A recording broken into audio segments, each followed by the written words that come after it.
All right, welcome everybody to the Steel Toe University podcast. And I'm very excited to bring you this episode with my good friend and web designer, Mike Tomeno. Mike is owner of Platinum Arts, and Platinum Arts has its hand in a few different things. And now I'm going to let Mike explain what those are. But Mike has an extensive background in the gaming industry, in website design, in education. He's taught at nearly every level of education from pre-K all the way through the college level. Mike is an incredibly intelligent person and knows the ins and outs of web design thoroughly and completely. And he's also a book author. Is that right, Mike? That is correct. Awesome. Well, tell us just a little bit about your background and how you've gone from gaming and writing books and education and web design. Tell me a little bit about that. So let's see. So what's the best way to sum that up? So basically, I went to college. I really wanted to be a child psychologist. I really like helping people. And I found out senior year, unfortunately, that I couldn't handle it emotionally. So when I graduated college, I was trying to figure out what to do with my life. And I ended up designing some video games because I've always really liked writing. And with the video games, I could create the worlds from my stories and actually let people be in the stories, and they could actually walk around like essentially in my imagination. And so my first video game was it was a bit violent, and but it did really well. It was a modification for Doom 3, and it ended up being in dozens of magazines, winning lots of awards, and winning the award for being the best Doom 3 mod in the world. So that was kind of awesome. And we started out with just trying to make something fun for us and for everybody else. And it was through that game that I started to learn website development and marketing and SEO, because I had a whole big team together and we're making like a really awesome product. But if no one knew of our product and how to find us, then basically all our work was for nothing. And so my second game was called Platinum Art Sandbox, and it was 3D game creation software that I actually started working on for kids that I was working with, because after I finished my Doom 3 mod, I went over to my parents' house, and the neighborhood kid next door wanted to play basketball with me, and she was in kindergarten, and I said, of course you can come over and play with me. And she was trying to get the basketball in the hoop. She kept having trouble with it, and I was like, "Come on, like you can do it. Like just keep trying." And she finally made it, and she was the happiest kid that I've ever seen. She was just like as happy as could be. And I realized that all my work with my video game stuff, was not nearly as rewarding as working with this little kid. Like even like all the awards, all the magazine mentions, like all that was nothing compared to, getting to see that little kid like so happy and like knowing that I helped facilitate it. And so that's when I started to work with kids again. And I started in a before and after school program, and they had pretty much nothing on their computers to do anything creative. So it's like, I've made video games, I'm going to make something for them. And so that's when I started my second project called Platinum Art Sandbox. And that project was really a huge marketing challenge, because I advertised it as for kids and adults. And so trying to convince adults that they could use it and that it wasn't just for kids, I really learned how to market hardcore. And that game ended up having over 1 million downloads, used in hundreds of schools internationally. I've gotten many emails from teachers like talking about like how it changed their lives, like how it changed the lives of their students. And that to me is like kind of the best reward ever. And so after that, I started working as a teacher too for a while. I did computer science, I did media, and incorporated like all the creativity with it, and ended up finding that teaching was a little bit too restrictive. And so that's when I started working on my book, and the book is called How to Be a Superhero, and it's nonfiction about how to find your superpowers, improve your body and your mind, and then go out into the world and help other people. And my main strategy with that was to write the book so that I could go back into schools and teach what I wanted to teach, and then get out of there and not have to deal with any of the other stuff. And so that's where I am now, writing more books and helping people with their websites and their SEO. Nice. Wow. Thank you for that extensive background and information. And so you've go back to the part where you're talking about getting. I mean, you went from no visibility to getting what you said, 1 million plus downloads. And what did you learn? Like, what did you learn about building a site and how to market yourself online, and how does that apply to small businesses that are thinking like, what should I do? How do I get my name out there? Like, I know I do good work, but how do people find out about me? How do you go from zero to people know your name online? What are the steps that someone would have to do? Well, what really helped me was having a good product, and just starting small with my product too, like not trying to solve everyone's problems, or have like something that was like really like extensive or hardcore. Just like, so for me, like the game, I started out with one level, just one really super fun level, and I just tried to get that on as many possible sites as I could, and while doing that, also trying to build up my SEO and contact as many different people from the media as I could. Basically, my strategy was anyone that I could possibly find that might be slightly interested, um, try to talk to them about it, and try to get it on as many websites as possible.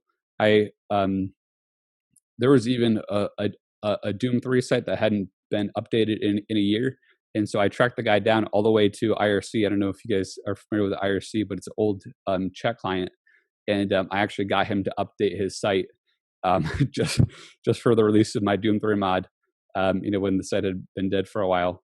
Um, so yeah, so basically, I just try to hit every single possible angle that I can, and I have charts and you know uh, composition notebooks like full of all my different strategies. But that's the basics to it, and also having a newsletter I think is really helpful.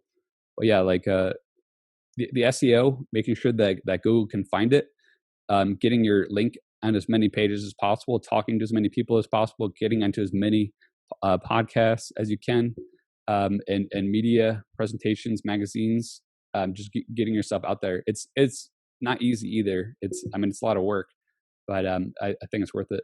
So should someone try to do this on their own, or is it better to hire somebody to build a website? It I think it definitely depends, especially like if you're doing a WordPress website, doing it by yourself is a lot of work, and it's also taking you away from doing other things. So I would personally, if I didn't know how to build websites myself, I'd probably have somebody else do it. And for my Doom 3 mod, actually we had a web designer, and I ended up taking over because he ended up going to medical school to be a doctor.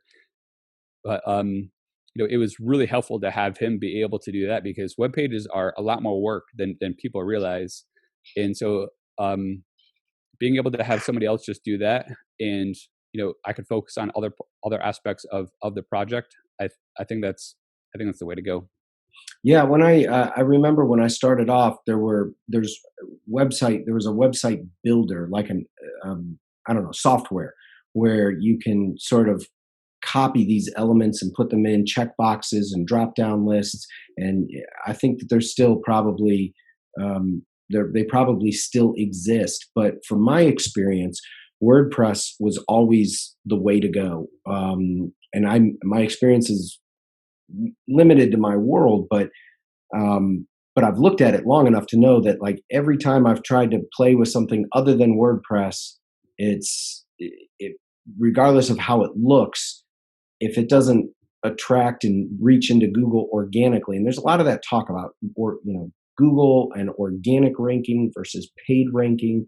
Um, is it possible in today's world for people to what does it take for people to organically rank page one for the top, say, 3 to 5 services that they provide, whether it's heating and air, plumbing, landscaping? Is that even possible to do that? And how long does it take? What does it look like to get there? Well, so I want to touch on like what you're talking about first with the website builders. I think there is um, some.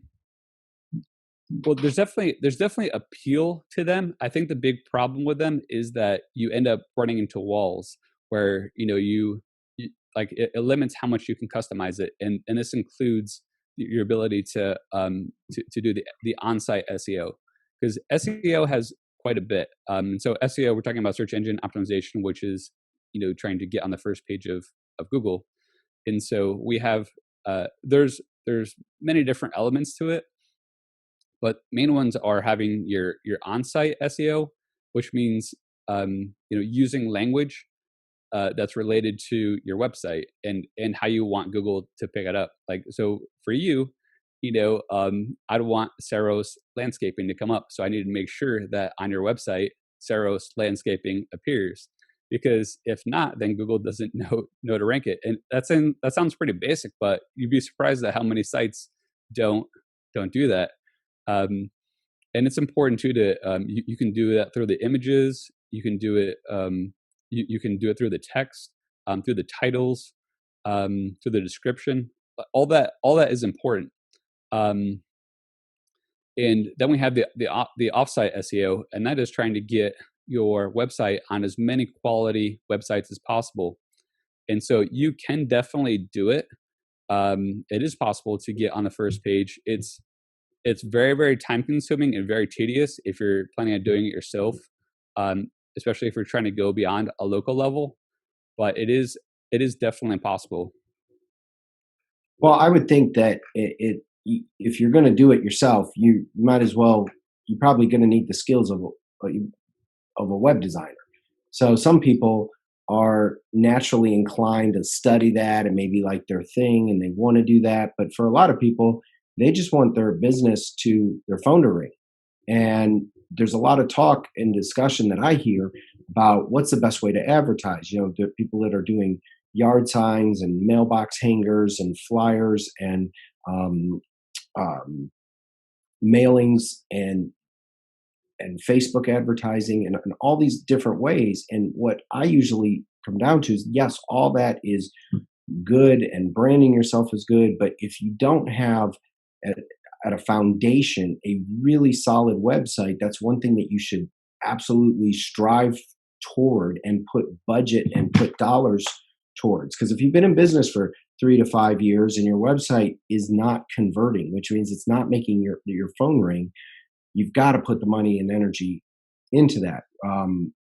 And so some people feel like, gosh, I'm starting over. I've been in business a long time. Do I switch people? And I always recommend go with WordPress, because there's a lot of people out there that know WordPress. And as you said, it's very custom. It's very easy to be customized. Because tell me a little bit about Google. Like, how do they look at you? How do they tell that you're a good site or a bad site? What's Google trying to do when they're ranking? Like, how do they determine who's on the first page or not?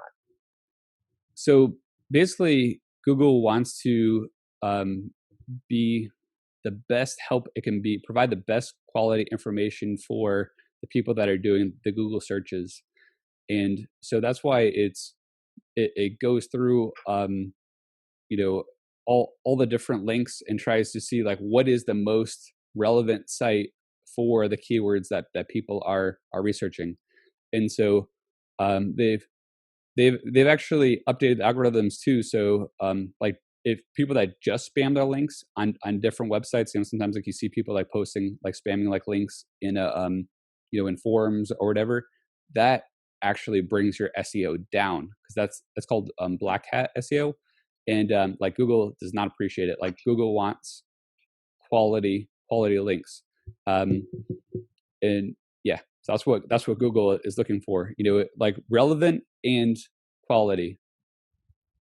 So back in the day, I remember my website was written, and I sat down and I wrote out pages the content that I wanted. Like I typed it in a Word document, like the About Us page. I had, a folder with pictures for portfolio. And I remember being purposeful about being very descriptive about keywords and loading it up. And then suddenly it felt like there was a change to that. So is it no longer useful to have these long, rich, keyword-rich pages? What is the best strategy for today? I think trying to make it as organic as possible, because if you're just like, landscaping, Google is not going to be happy about that because they're going to think you're gaming the system. Um, so yeah, trying to make it as natural as possible, but also like fitting in those keywords so that Google knows to list them. I think that's the real trick. So making sure those keywords get in there, but not overdoing it, and having the right balance is really the tricky spot, but also important to try to get in there. But yeah, so try to be as natural as possible, because if you try to game Google, you know, they're gonna pick it up. Um, so what do you think? Let me flip over to expense. How much, say for a new business or a business just starting over, they've got a website, it stinks, it's not working, and they want somebody to do it. And they don't necessarily mind spending the money, but they don't know who to trust. So tell me two things. How much should someone expect to spend on a complete redo? Let's even say starting from scratch, or maybe there's some basic content in place. And how do they go about finding a good designer? What's the best way to vet somebody that's going to work on your site? I think one of the best ways to that someone is to check out their testimonials, check out their previous work, and see if it's something that you like, that looks good, to you. Um, as far as how much it costs, it varies significantly, like depending on like the quality of the site, and like how much like customization you want. Um, so it can range from like a super simple site would probably be around, maybe like 700 to 1,000. But if you have like a really complicated website with like tons of pages, I mean, it can easily go into like 5,000 range. Um, so and that's also like with like a ton of like custom, like, a ton of customization. So it can really vary a lot, but I don't think you need to spend a ton. But for me, usually sites are around like the 750 to like maybe 1,500 range. And 1,500 range would be, a commercial website that I had to do quite a bit of work on. So if it's a new site, or a site that's being transitioned from, that's not performing well. Let's say it's not performing well. You've been in business a number of years. You've got a site, but nobody can find you. It needs to be redone. What are the expectations when another site is being built, to say, because people are going to want to know, like, well, how will this make my phone ring? Should they expect to? What is the expectation time frame wise before that site turns into the phone ringing? So that site is not going to turn into phone ringing on its own. You could have the most beautiful site in the world, but if you don't have it, um, if you don't do the SEO and marketing work, then it's going to kind of just sit there in limbo. So that's when you have to jump on the SEO, and try to let people know at as many different sites as you can. They have like sites like Yelp, you could Facebook, um, any possible site you can get your site on, and also get someone doing your SEO. That's really the way to get it out there. So, so that's what you do, right? The search engine optimization, that part of it.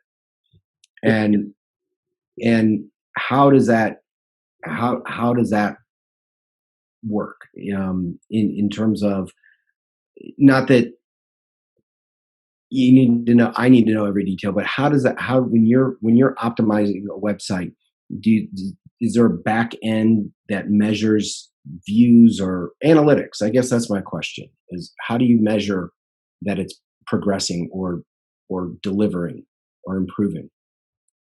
So basically, there's ways. So SEO is kind of complicated, and there's some general guidelines that you want to make sure are in place. Like, for example, like you want to make sure that the site is secure. And if you don't have the SSH certificate, then Google's going to look at it and not be as happy. Also, What's the SSH certificate? it's the oh, I'm blanking on the Secure abbreviation. socket something? It's something like that, but it's essentially creating like secure transactions over your website, Okay. and it lets the people that are browsing your site know that it's a secure site. Um, and so if Google sees that it's not secure, that you don't have that certificate, then that's a thumbs down. Also, your site speed, if your site is really slow, Google isn't as happy about it, and ranks you down. Um, you have the on-site SEO, as we talked about before, um, and then we have the external SEO, and you can actually check. There's actually some free resources too if you want to see how your website is ranking. It'll tell you um, how many how many backlinks you have, and how many domains your website is on, and then you can also check your competitors for whatever keywords that you're looking for, and see how you compare against them.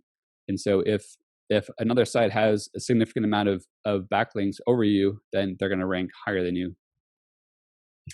Okay, I think what you said is that's something you and I have gone through, even on my own site, and looked at, and that's not to be brushed over. That's because I think personally in the trades industry specifically, like anything plumbing, landscaping, excavating, whatever you're doing, I think it's not that hard to put in the extra work to outdo your competition on a website basis, because I don't think in the trades specifically, I mean, I think it's different maybe for restaurants, but I can speak for the trades.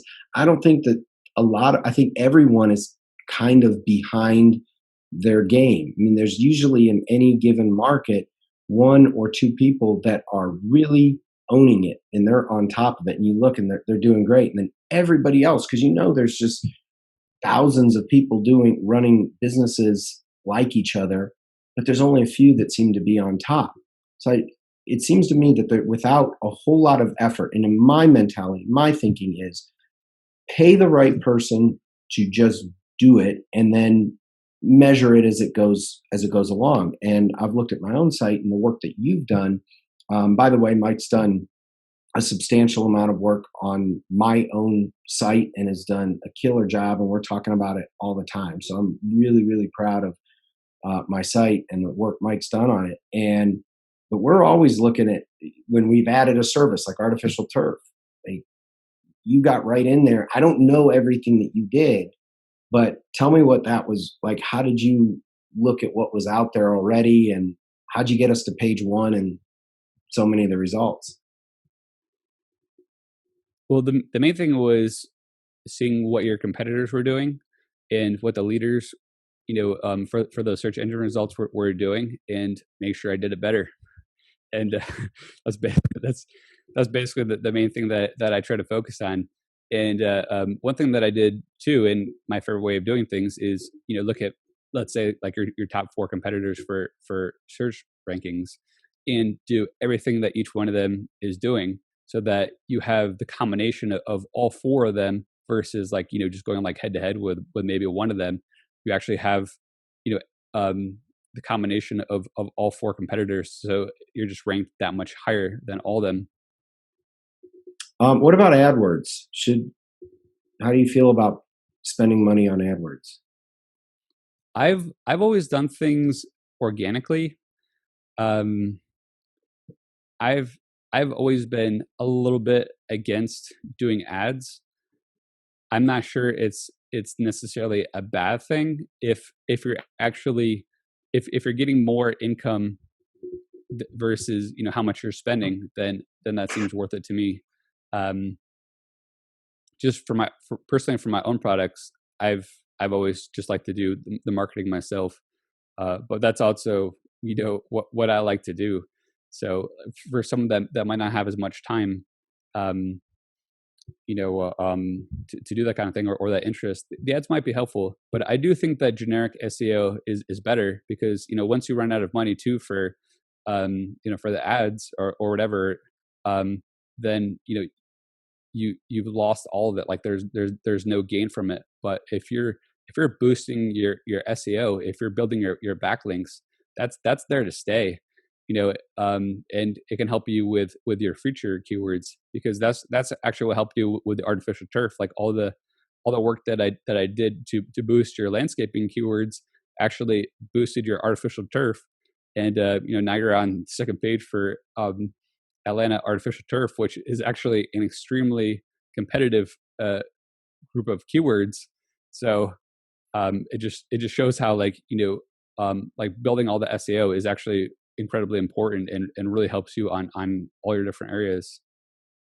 Yeah, I think it's a long game, and I think if you're going to be in business, that is the number one place to wherever you're at in business. If your site is not performing the way you want it to, I think that is money should definitely go into making sure that that site is a powerhouse. I've always felt that way, and I think the short game is yes, how to get business today and hustling and doing direct mail and doing flyers, but invest in that long game and knowing that your site, like it takes time. And one of the benefits that I have, even when I switched companies, because that was my experience, that's how you and I connected, was I had a great site and then I switched companies for just about a year and it tanked. I lost all my ranking. Google invalidated me. And when it took me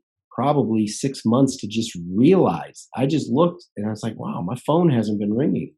Um, and it had died. And then you did an analysis, and what'd you find?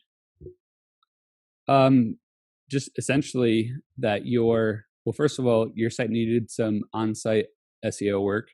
And when I did the on-site SEO work, because I want to speak to this too, like you talked about, like how it's the long game. It doesn't necessarily need to be a long game. Um, it's maybe longer than some other methods, but I actually found when I did your on-site SEO, I found results within like the next day or two. And so Google updates the on-site SEO like relatively quickly. What took a little bit longer is when you do the external SEO, which is the link building, because as Google has to go through every single website and then find your link on it. But that actually ended up only taking about 3 weeks. Um, so that was the big thing. Your the previous site, unfortunately, that a company didn't really do a whole lot for on-site SEO or off-site SEO. And so once I was able to work on it, then I mean, it was, like I said, it was almost immediate results. Yeah, I and did it help that it had been around for a long time? I mean, that the site itself had been around for a while? Domain age definitely does matter. Okay. If you start out with a new website, then Google doesn't know, if you're actually going to renew it like for the next year or the year after that. But if you've had your site around for maybe like 5, 10 years or whatever, then Google assumes that you're probably going to renew your site and that you're serious about it. Because again, Google is looking for the most quality results. It wants to be able to provide the best information possible for people that are doing the searches, and so it's not going to list higher sites that it's that are questionable.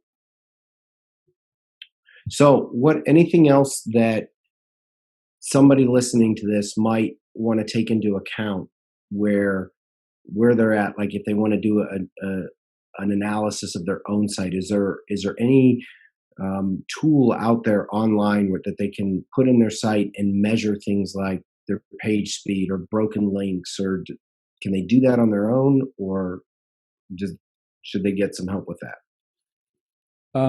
There are sites that you can do that. It can get a little bit tricky and confusing. I think one of the best ways to um, see how your site's ranking is to simply just put in a Google search for the keywords that you want to rank for. So if you want to rank for for me, Gainesville landscaping, I would just type in Gainesville landscaping and see what page I'm on.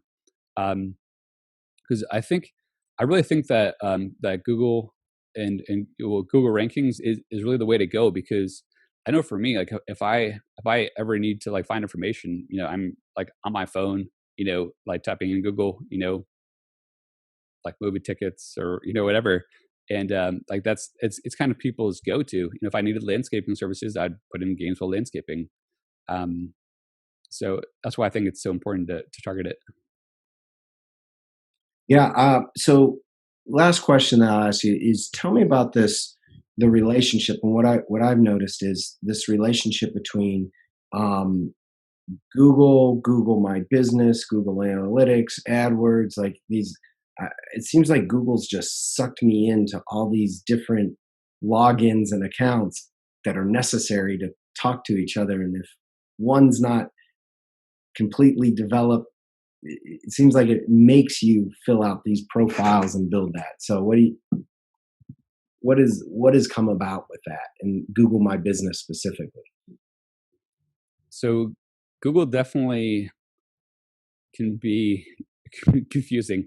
They definitely have a lot of tools and resources, and I can see how it is like super easy for them to all kind of blend together and be confusing. The Google My Business is really important because that can actually appear over the search results, so it can actually be like the first thing that people see. So that's why I think it's really important for everyone to fill out a Google My Business, especially if they do local work. Um, and so you talked about Google Analytics is the traffic that's coming to your site. It gives you stats.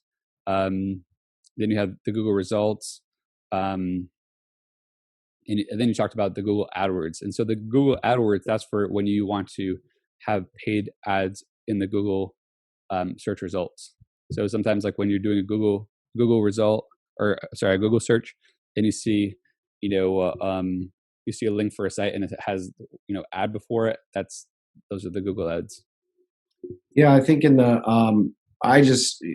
mean, it took me a while to figure out like Google My Business and how important that was to my website. But also, it was confusing because they offer you within that your own domain site. And then on top of that, for companies that are larger, and I have this for my company, although in hindsight, I'm not sure if it was worth it, they have what's called Google Admin.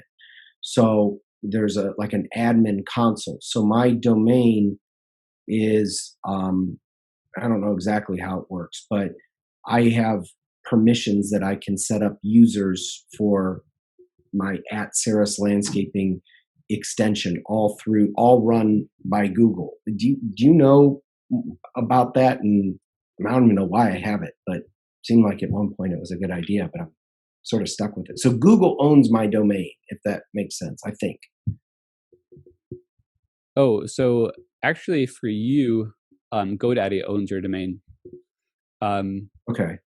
and so, but you have the Google admin, I'm not super familiar with it. I think you said it's like the Google. At one point, I think you said it's like a Google admin suite or something like that. Yes, it's a Um, suite of services. So it allows you, when new employees come on, if I add people, I can add them and delete them as users. So if I have 5 field employees, I can put certain apps on their phone and set permissions. But it's a Google admin console. I'm really uneducated to be able to talk about it. I know it's there, and I know at one point it feels like I really understood it, but now I'm not so sure I understand it. But I get billed for it every month, so I'm not sure I can get rid of it. But Well, Um, the main thing is if you find it useful, is it useful to you? Like, does it help your employees? Because then if not, you don't necessarily need it. well, it I did find it useful because it's very easy to set up new users on my site and set permissions so they don't have to so they can have, like, if I get a new office staff, I can quickly set them up with an email. I can set app permissions for them. Outside of that, I'd probably don't know how useful it is, but that seemed to be a big help for me. But Google just, it has this huge suite of applications and services, and um, we're getting a little bit away from the website part of it. But I know with Google My Business how important it was for me to go in there and keep it updated, because actually that transition, there was they tried, was it Google Plus for a while. um, Yeah, they tried like their own social media thing, I guess. But Google is going to encourage you, in my experience, for being very active with your posts and your pictures. Within Google My Business, they have a messaging feature, which I've been kicked off of um, a few times, because people will find you and they can select send this company a message, and they message through what is also my Google Voice number. Gosh, they've got me everywhere. Um, and they send me messages, but man, I didn't even know that they were coming through. So I realized I went so many days without responding, and they're like, "We've deactivated this because you're unresponsive." Like, Google's not joking around. You either get in the game and play it, or they'll kick you and ground you and put you in the corner. they definitely want you to play their game, and Um, yeah, like with a lot of those message interfaces too, because I sometimes have that problem, like with the Facebook messages. It's sometimes it's tough to figure out where the messages even are, or even that the messages like actually came. So yeah, yeah, I think it's the importance too of having a website and setting up contact information. How you want it to be set up. Because I personally, like, I don't want people sending me messages through Google. Like, I want them to be sending it, like, straight to my email, or straight to my phone. I agree with you. Yeah, it's like you unwittingly or become you're active in all these different places, and people have all this access to you, and there's too many ways people can message you and things can get missed. So I Right. agree with you. The website is a great way to funnel people to one way of getting a hold of you, through that design request form or a contact form, something that they fill out. So if you're consistent in all of your marketing and branding, and you direct people as through to fill out this one form, you want to funnel them. It makes life a lot easier, I would imagine. Yeah, I think the keyword that you mentioned is funnel, because like that's, you really want like Facebook and Google and all that to be bringing traffic to your site, and have that be like your central nexus, or or hub, and because then you can control the information how you want to control it, and not necessarily be at the mercy of Facebook or Google, and how they have their setups. Totally agree. Well, Mike, thank you. This has been a just a wealth of information. I'm excited that if that, and I know people are all across the board of where they're at. For those listening that have a great website, awesome. But there's a lot that are always thinking like, man, I know this site could be better. Mike, if they want to get in touch with you and talk to you about their website, how can they do that? So my website is platinumarts.net, and my email is mike at superherohill.com, and Superhero Hill is the IP for the books that I'm writing, and it just links to my phone, so that way I can respond as fast as possible. Awesome. So Mike at superherohill.com. Did I Yep. say that right? Okay. Yes. If you want to get a hold of Mike, Mike, thank you for your time today. I really appreciate it. There's a lot of value in this. We just touched the surface. So this is like briefly getting into it. There's a lot of detail here, but I will say that Mike is amazing at doing WordPress. And if you're not on WordPress, or if you've been thinking about getting on it, I would encourage you to do so, and follow up with Mike and or your own web designer. And thank you again, Mike, for your content and delivery. I appreciate it. Thank you so much for having me on. I really appreciate it. You bet. Thank you, and hope you have a great day, Mike. Thanks. You too, Phil.